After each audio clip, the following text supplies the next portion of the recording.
चोरी चोरी चुपके चुपके के दौरान एक टेप टेप के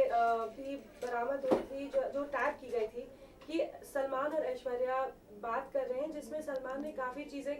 कही थी जो एक्चुअली सलमान ने नहीं की थी, पर उस वैसा बताया गया था कि सलमान कह रहे हैं कि मेरे बहुत सारे लिंक्स हैं अंडरवर्ल्ड के साथ में, या फिर तुम्हें भी कॉल्स आ सकते हैं।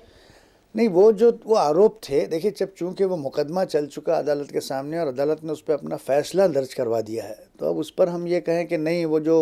आरोप थे या जो बातें पुलिस ने लाई थी वो सत्य हैं, तो मैं समझता हूँ कि वो अवमानना हो जाएगी कोर्ट की। ये कोर्ट ने एक मरतबा फैसला दे दिया, उसने उन चीज़ों को नहीं माना, वो गवाही अदालत के सामने नहीं आई, न तो वो गवाही को एक्सेप्ट किया गया, या तो कुछ गवाही पे विटनेसेस हॉस्टाइल हो गए, शाहरुख खान सलमान खान को उनको हॉस्टाइल डिक्लेयर किया गया। तो या तो फिर जब वो गवाही आई नहीं है अदालत के सामने, या अगर वो गवाही किसी सूरत से अदालत के सामने पेश की गई है तो उसे अदालत ने एक्सेप्ट नहीं किया है और उसके बाद अपना फ़ैसला सुनाया है, तो उस पर अभी चर्चा करना या आपके दर्शकों को ये कहना कि नहीं ये सलमान ने जो बात कही थी ऐसा हुआ था या संजय ने जो बात कही थी ऐसा हुआ था, तो ये समझता हूँ कि थोड़ा सा आउट ऑफ द वे जाने की बात होगी। और मैं बहैसियत एक वकील के इस तरह की हरकत हरगिज़ नहीं कर सकता कि अदालत के फ़ैसले के बरखिलाफ़ कोई बात की जाए। आपका स्पेकुलेशन अपनी जगह है, मीडिया की अपनी गॉसिप्स हैं और बॉलीवुड की अपनी गॉसिप्स हैं, उसमें आप कह सकती हैं, लेकिन एक ज़िम्मेदार ऑफिसर ऑफ द कोर्ट के नाते मैं नहीं कहूँगा कि चोरी चोरी चुपके चुपके के दरमियान जो बातें पेश साबित करने की कोशिश की गई थी और नहीं साबित हो सकी, क्या वो सच है, मैं नहीं कह सकता। उस वक्त आपने कहा था that Salman Khan and the police won't be the only ones in the dock if the Chandigarh forensic lab finds the actor taped conversation genuine.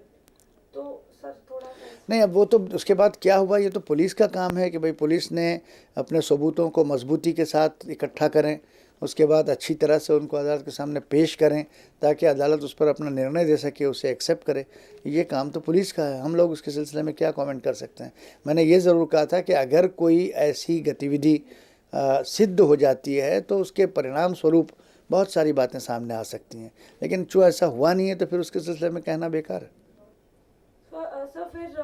Manmohan Shetty, Prahlad जनानी, गोविंदा, ये भी कुछ नाम बीच में आए। काफ़ी ऐसे नाम हम लोग पिछले कुछ, लेकिन ये सब बहुत पुराने वाक़यात हैं, इनमें से मैं नहीं समझता कि कोई अभी नया है कि 2008 या 2007 का, ये कुछ कई साल पहले की वारदातें हैं और इसमें कुछ जगह फरियादें दर्ज करवाई गई हैं मगर उन पर कोई केस नहीं बने हैं, कोई चार्जशीट नहीं हुई है, कोई गिरफ्तारियां नहीं हुई है और मेरी नज़र में कोई मुकदमा पेंडिंग नहीं है। अगर कोई मामला अदालत के सामने आएगा तो फिर जाहिर है कि उसका अल्टीमेट रिज़ल्ट आपको मिलेगा कि वाकई में किसने धमकी दी थी और वो उसका किसका आदमी था, कौन सा अंडरवर्ल्ड का इन्वॉल्वमेंट है वगैरह। मगर हम लोग उस पर चर्चा पब्लिकली इसलिए नहीं कर सकते